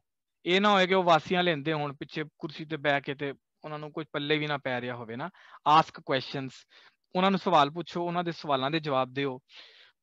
ਅਗਲਾ ਮੈਂ ਕਿਹਾ ਹੈ ਡੋਂਟ ਇਮੀਟੇਟ, ਬੀ ਰੀਅਲ। ਮਤਲਬ ਕਿ ਕਈ ਵਾਰ ਕੀ ਹੁੰਦਾ ਅਸੀਂ ਨਾ YouTube ਤੇ ਅਕਸਰ ਵੀਡੀਓਜ਼ ਦੇਖਦੇ ਰਹਿੰਦੇ ਆ ਬੜੇ ਲੋਕਾਂ ਦੇ, ਬੜੇ ਵਧੀਆ ਵਧੀਆ ਜਿਹੜੇ ਸਪੀਕਰਸ ਹੈਗੇ ਨੇ, ਤੇ ਕਈ ਵਾਰ ਕਿਤੇ ਕਿਤੇ ਅਸੀਂ ਕੋਸ਼ਿਸ਼ ਕਰ ਜਾਂਦੇ ਆ ਉਹਨਾਂ ਨੂੰ ਇਮੀਟੇਟ ਕਰਨ ਦਾ, ਉਹਨਾਂ ਦੀ ਨਕਲ ਲਾਉਣ ਦਾ। ਇੱਥੇ ਮੈਂ ਕੀ ਕਹਿਣਾ ਚਾਹੁੰਦਾ ਵਾਂ ਕਿ ਤੁਸੀਂ ਹਮੇਸ਼ਾ ਆਪਣੀ ਜਿਹੜੀ ਤੁਹਾਡੀ ਖਾਸੀਅਤ ਹੈ ਨਾ, ਜੋ ਤੁਹਾਡਾ ਨਵੇਕਲਾਪਨ ਨੇ, ਉਹਦੇ ਤੇ ਬਰਕਰਾਰ ਰਹੋ। ਇਹ ਨਾ ਸੋਚੋ ਕਿ ਮੈਂ ਉਹਦੀ ਨਕਲ ਉਤਾਰ ਕੇ ਉਹਦੇ ਵਰਗਾ ਬਣ ਜਾਵਾਂ, ਜਾਂ ਉਹ ਜਿਸ ਤਰ੍ਹਾਂ ਉਹ ਬੋਲਦਾ ਹੈ ਮੈਂ ਉਸ ਤਰ੍ਹਾਂ ਬੋਲਣਾ। ਅਸੀਂ ਪ੍ਰੇਰਨਾ ਲੈ ਸਕਦੇ ਹਾਂ, ਅਸੀਂ ਦੂਸਰਿਆਂ ਕੋਲੋਂ ਜਿਹੜਾ ਹੈ ਨਾ ਇੰਸਪੀਰੇਸ਼ਨ ਲੈ ਸਕਦੇ ਹਾਂ, ਲੇਕਿਨ ਹਮੇਸ਼ਾ ਆਪਣੀ ਜਿਹੜੀ ਤੁਹਾਡੀ ਰੀਅਲ ਪਰਸਨੈਲਿਟੀ ਹੈ, ਜੋ ਤੁਹਾਡਾ ਰੀਅਲ ਇੱਕ ਆਪਣਾ ਖੁਦ ਦਾ ਇੱਕ ਨਵੇਕਲਾ ਅੰਦਾਜ਼ ਹੈ ਨਾ, ਉਹਨੂੰ ਹਮੇਸ਼ਾ ਪੇਸ਼ ਕਰੋ। ਇਸ ਕਰਕੇ ਦੂਸਰਿਆਂ ਦੀ ਨਕਲ ਨਾ ਲਾਈ ਜਾਏ, ਬਲਕਿ ਆਪਣੇ ਆਪ ਨੂੰ ਜੋ ਤੁਹਾਡਾ ਨਵੇਕਲਾ ਤਰੀਕਾ ਹੈ ਉਹਦੇ ਨਾਲ ਉਹਨੂੰ ਪੇਸ਼ ਕੀਤਾ ਜਾਏ। ਹੋਰ ਇਹ ਮੰਨ ਕੇ ਚੱਲੋ ਹਮੇਸ਼ਾ ਕਿ ਤੁਸੀਂ ਜੋ ਕਰ ਰਹੇ ਹੋ ਤੁਸੀਂ ਬੈਸਟ ਹੈਗੇ ਹੋ, ਤੁਹਾਨੂੰ ਇਹ ਮੌਕਾ ਜੋ ਦਿੱਤਾ ਗਿਆ ਹੈ ਇੱਕਦਮ ਬੈਸਟ ਤਰੀਕੇ ਨਾਲ ਉਸ ਚੀਜ਼ ਦਾ ਮੌਕਾ ਦਿੱਤਾ ਗਿਆ ਹੈ। ਤੇ ਇਹ ਸਾਰੇ ਇੰਪੋਰਟੈਂਟ ਪੁਆਇੰਟਸ ਹਨ। ਇੱਕ ਪੁਆਇੰਟ ਅਕਸਰ ਪਬਲਿਕ ਸਪੀਕਿੰਗ ਵਾਸਤੇ ਜਾਂ ਸਟੇਜ ਤੇ ਬੋਲਣ ਵਾਲਿਆਂ ਦਾ ਜੋ ਇੱਕ ਬਹੁਤ ਹੀ ਕਾਮਨ ਸਬਜੈਕਟ ਟੌਪਿਕ ਹੁੰਦਾ ਉਹ ਇਹ ਹੁੰਦਾ ਕਿ ਸਾਨੂੰ ਕਈ ਵਾਰ ਖਿਆਲ ਹੀ ਨਹੀਂ ਆ ਪਾਉਂਦੇ। ਅਸੀਂ ਜੋ ਹੈ ਸਟੇਜ ਤੇ ਜਾ ਕੇ ਇੱਕਦਮ ਚੁੱਪ ਹੋ ਜਾਂਦੇ ਹਾਂ, ਜਾਂ ਸਾਡੇ ਵਿਚਾਰਾਂ ਦੇ ਅੰਦਰ ਕੋਈ ਥਾਟਸ ਹੀ ਨਹੀਂ ਬਣ ਰਹੇ ਹੁੰਦੇ, ਕੋਈ ਆਈਡੀਆਜ਼ ਹੀ ਨਹੀਂ ਆ ਰਹੇ ਹੁੰਦੇ ਨਾ। ਇਹਦੇ ਵਾਸਤੇ ਮੈਂ ਲਾਸਟ ਪੁਆਇੰਟ ਰੱਖਿਆ ਸੀ ਬੁੱਕ ਰੀਡਿੰਗ। ਜਿਹੜਾ ਵੀ ਮਨੁੱਖ ਬੁੱਕ ਰੀਡਿੰਗ ਕਰਦਾ ਹੈ, ਹੁਣ ਇਹ ਆਈਡੀਆਜ਼ ਇਕੱਠੇ ਕਰਨ ਵਾਸਤੇ ਤੁਹਾਨੂੰ ਕੋਈ ਹਜ਼ਾਰਾਂ ਰੁਪਏ ਖਰਚਣ ਦੀ ਲੋੜ ਨਹੀਂ ਹੈਗੀ ਹੈ। ਤੁਹਾਡੇ ਘਰਾਂ 'ਚ ਅਗਰ ਅਖਬਾਰ ਆਉਂਦੀ ਹੈ, ਤੁਸੀਂ ਅਖਬਾਰ ਪੜ੍ਹੋ, ਡੇਲੀ ਅਖਬਾਰ ਪੜ੍ਹੋ। ਉਹਦੇ 'ਚ ਇੱਕ ਐਡੀਟੋਰੀਅਲ ਦਾ ਸੈਕਸ਼ਨ ਹੁੰਦਾ ਹੈ ਜਾਂ ਸਪੋਰਟਸ ਦਾ ਸੈਕਸ਼ਨ ਹੈ। ਤੁਹਾਨੂੰ ਜਿਹੜਾ ਵੀ ਵਿਚਾਰ, ਜਿਹੜਾ ਵੀ ਖੇਤਰ ਪਸੰਦ ਹੈ, ਕਿਸੇ ਨੂੰ ਮੂਵੀਜ਼ ਬਾਰੇ ਪੜ੍ਹਨਾ ਪਸੰਦ ਹੈ, ਕਿਸੇ ਨੂੰ ਪੋਲਿਟਿਕਸ ਬਾਰੇ ਪੜ੍ਹਨਾ ਪਸੰਦ ਹੈ, ਕਿਸੇ ਨੂੰ ਸਪੋਰਟਸ ਬਾਰੇ ਪੜ੍ਹਨਾ ਪਸੰਦ ਹੈ, ਜਾਂ ਅਗਰ ਤੁਹਾਡੇ ਘਰ ਤੇ ਲਾਸਟ ਮੈਂ ਇਹਦੇ 'ਚ ਰੱਖਿਆ ਸੀ ਬੁੱਕ ਰੀਡਿੰਗ, ਹੈ ਨਾ। ਬੁੱਕ ਰੀਡਿੰਗ ਕਹਿ ਲਓ ਜਾਂ ਜਰਨਲਸ ਪੜ੍ਹ ਲਓ, ਰਸਾਲੇ ਪੜ੍ਹ ਲਓ, ਤੁਹਾਨੂੰ ਜਿੱਥੋਂ ਵੀ ਸਟੱਡੀ ਦਾ ਕੋਈ ਮਟੀਰੀਅਲ ਪੜ੍ਹੇ, ਕਿਉਂਕਿ ਜਾਂ ਆਪਣੇ ਖਿਆਲਾਂ ਨੂੰ ਪੇਸ਼ ਕਰਨ ਦਾ ਮੌਕਾ ਹੋਵੇ, ਸਾਰਾ ਕੁਝ ਖਿਆਲਾਂ ਦੇ ਉੱਤੇ ਡਿਪੈਂਡ। ਸਾਡੇ ਖਿਆਲ ਤਾਂ ਹੀ ਤੇ ਇਹ ਲਾਸਟ ਪੁਆਇੰਟ ਸੀ ਮੇਰਾ। ਮੇਜਰਲੀ ਮੈਂ ਇਹ ਨਾ ਪੁਆਇੰਟਸ ਨੂੰ ਸਾਰਿਆਂ ਨੂੰ ਇਕੱਠਾ ਕਰਨਾ ਚਾਹੁੰਦਾ ਸੀ, ਵਿਚਾਰ ਸਾਂਝ ਕਰਨੀ ਚਾਹੁੰਦਾ ਸੀ। ਇਹ ਆਲਰੇਡੀ YouTube ਤੇ ਹੈਗਾ ਹੈ ਸਾਰਾ ਰਿਕਾਰਡਿੰਗ, ਤੇ ਇਹ 4-5 ਸਲਾਈਡਸ ਨੇ ਜਿਨ੍ਹਾਂ 'ਚ ਮੇਨ ਪੁਆਇੰਟਸ ਮੈਂ ਸਾਰੇ ਕਲੈਕਟ ਕੀਤੇ ਨੇ। ਮੈਂ ਚਾਹਾਂਗਾ ਬੱਚੇ ਸਾਰੇ ਕਾਪੀ ਤੇ ਲਿਖ ਲੈਣ, ਔਰ ਜਦੋਂ ਵੀ ਨੈਕਸਟ ਟਾਈਮ ਤੁਸੀਂ ਆਪਣਾ ਕਿਤੇ ਵੀ ਕੋਈ ਟੌਪਿਕ ਬੋਲਣਾ ਹੈ, ਕਨਫਿਊਜ਼ ਹੋ ਰਹੇ ਹੋ, ਤੁਸੀਂ ਇਹਨਾਂ ਪੁਆਇੰਟਸ ਨੂੰ ਹਮੇਸ਼ਾ ਰੈਫਰ ਕਰੋ। ਔਰ ਅੱਗੇ ਚੱਲ ਕੇ ਮੈਂ ਤੁਹਾਨੂੰ ਇਨਫੈਕਟ ਉਹ ਚੈਨਲ ਦਾ ਮੈਂ ਲਿੰਕ ਵੀ ਦਿਖਾਣਾ ਸੀ, ਨਹੀਂ ਤੇ ਮੈਂ ਲਿੰਕ ਹੁਣ ਇਹਦੇ ਤੇ ਪਾ ਦਿਆਂਗਾ ਚੈਟ ਬਾਕਸ। ਵੀਰ ਜੀ ਲਿੰਕ ਅਸੀਂ ਬੱਚੇ ਸਾਰਿਆਂ ਨੂੰ ਨਾ ਗਰੁੱਪ ਵਿੱਚ ਵੀ ਸ਼ੇਅਰ ਕਰ ਦੇਵਾਂਗੇ ਜੀ। ਠੀਕ ਹੈ, ਮੈਂ ਹੁਣੇ ਉਹ ਲਿੰਕ ਇੱਥੇ ਪਾ ਦਿਆਂਗਾ। ਵਾਹਿਗੁਰੂ। ਇਹ ਪੂਰਾ ਟੌਪਿਕ ਉਹਦੇ 'ਚ ਐਕਸਪਲੇਨ ਕੀਤਾ ਦਾ ਹੈ। ਜਦੋਂ ਵੀ ਬੱਚੇ ਉਹ ਟੌਪਿਕ ਨੂੰ ਹਮੇਸ਼ਾ ਰੈਫਰ ਕਰ ਸਕਦੇ ਨੇ। ਕੋਈ ਸਵਾਲ ਅਗਰ ਬੱਚਿਆਂ ਦਾ ਹੋਏ ਤੇ। ਵਾਹਿਗੁਰੂ ਜੀ ਕਾ ਖਾਲਸਾ, ਵਾਹਿਗੁਰੂ ਜੀ ਕੀ ਫਤਿਹ। ਵਾਹਿਗੁਰੂ ਜੀ ਖਾਲਸਾ ਜੀ ਫਤਿਹ ਜੀ। ਵਾਹਿਗੁਰੂ ਜੀ, ਮੇਰਾ ਇਹ ਕੁਐਸਚਨ ਸੀ, ਕਰਦੀ ਆ ਤੇ ਮੈਂ ਭੁੱਲ ਕਿਉਂ ਜਾਂਦੀ ਆ ਵਿੱਚ, ਫਿਰ ਉਸ ਸਮੇਂ ਕੀ ਕਰਨਾ ਚਾਹੀਦਾ ਹੈ ਜੇਕਰ ਕੋਈ ਭੁੱਲ ਜੇ ਤੇ ਸਪੀਚ ਵਿੱਚ? ਹਾਂ, ਮੈਂ ਤੁਹਾਨੂੰ ਦੱਸਿਆ ਨਾ ਸਟਾਰਟਿੰਗ 'ਚ ਹੀ ਕਿ ਭੁੱਲਦਾ ਅਸੀਂ ਜਦੋਂ ਅਸੀਂ ਮੈਂ ਇਸ ਕਰਕੇ ਸਟਾਰਟਿੰਗ ਜਦੋਂ ਵੀ ਆਪਣਾ ਕੋਈ ਵੀ ਟੌਪਿਕ ਤੇ 3-4 ਪੁਆਇੰਟਸ ਬਣਾ ਲਓ ਇੰਪੋਰਟੈਂਟ, ਤੇ ਉਹਨਾਂ ਤੇ ਫੋਕਸ ਕਰੋ ਕਿ ਉਹ ਪੁਆਇੰਟਸ ਕਵਰ ਹੋਣੇ ਜ਼ਰੂਰੀ ਨੇ। ਤੇ ਕਈ ਵਾਰ ਅਸੀਂ ਪੁਆਇੰਟਸ ਬਣਾ ਲਏ ਫਿਰ ਵੀ ਅਸੀਂ ਭੁੱਲ ਗਏ, ਹੈ ਨਾ। ਇਸ ਕਰਕੇ ਮੈਂ ਤੁਹਾਨੂੰ ਕਿਹਾ ਕਿ ਹਮੇਸ਼ਾ ਰੀਡਿੰਗ ਕਰੋ ਆਪਣੇ ਉਸ ਟੌਪਿਕ ਦੀ, ਉਹਨੂੰ ਅੱਛੀ ਤਰ੍ਹਾਂ ਡੀਪਲੀ ਸਟੱਡੀ ਕਰੋ, ਤੁਹਾਡੇ ਕੋਲ ਵਿਚਾਰਾਂ ਦੀ ਕਮੀ ਨਾ ਹੋਵੇ, ਹੈ ਨਾ। ਸਟੱਡੀ ਕਰੋ ਉਸ ਟੌਪਿਕ ਨੂੰ, ਡੀਪਲੀ ਸਟੱਡੀ ਕਰੋ, ਤਾਂ ਕਿ ਅਗਰ ਤੁਸੀਂ ਕੋਈ ਆਪਣੀ ਪੂਰੀ ਲੜੀ ਦੇ ਵਿੱਚ ਕੁਝ ਭੁੱਲ ਵੀ ਜਾਓ ਨਾ, ਤੇ ਤੁਸੀਂ ਫਿਰ ਵੀ ਆਪਣੇ ਵਿਚਾਰਾਂ ਨੂੰ ਜਸਟੀਫਾਈ ਕਰ ਲਵੋ। ਇਹ ਸਾਰਿਆਂ ਨਾਲ ਹੁੰਦਾ ਹੈ, ਕੋਈ ਤੁਹਾਡੇ ਵਾਸਤੇ ਕੋਈ ਨਵੇਕਲੀ, ਇਹਦੇ ਕੋਈ ਘਬਰਾਉਣ ਦੀ ਲੋੜ ਵੀ ਨਹੀਂ ਹੈਗੀ, ਹੈ ਨਾ। ਤੇ ਹਮੇਸ਼ਾ ਬਸ ਆਪਣੇ ਪੁਆਇੰਟਸ ਯਾਦ ਰੱਖੋ। ਜੇਕਰ ਤੂੰ ਹਾਂਜੀ ਵੀਰ ਜੀ, ਬਹੁਤ ਬਹੁਤ ਧੰਨਵਾਦ ਤੁਹਾਡਾ ਐਜੂਕੇਟ ਪੰਜਾਬ ਪ੍ਰੋਜੈਕਟ ਦੀ ਪੂਰੀ ਟੀਮ ਵੱਲੋਂ ਤੇ ਸਰਦਾਰ ਜਸਵਿੰਦਰ ਸਿੰਘ ਖਾਲਸਾ ਜੀ ਵੱਲੋਂ। ਆਪ ਜੀ ਨੇ ਬਹੁਤ ਬੱਚਿਆਂ ਨਾਲ ਆਪਣੇ ਵਿਚਾਰ ਸਾਂਝੇ ਕੀਤੇ, ਪਬਲਿਕ ਸਪੀਕਿੰਗ ਬਾਰੇ ਸਾਨੂੰ ਸਾਰਿਆਂ ਨੂੰ ਦੱਸਿਆ। ਠੀਕ ਹੈ ਜੀ, ਵਾਹਿਗੁਰੂ ਜੀ ਕਾ ਖਾਲਸਾ, ਵਾਹਿਗੁਰੂ ਜੀ ਕੀ ਫਤਿਹ।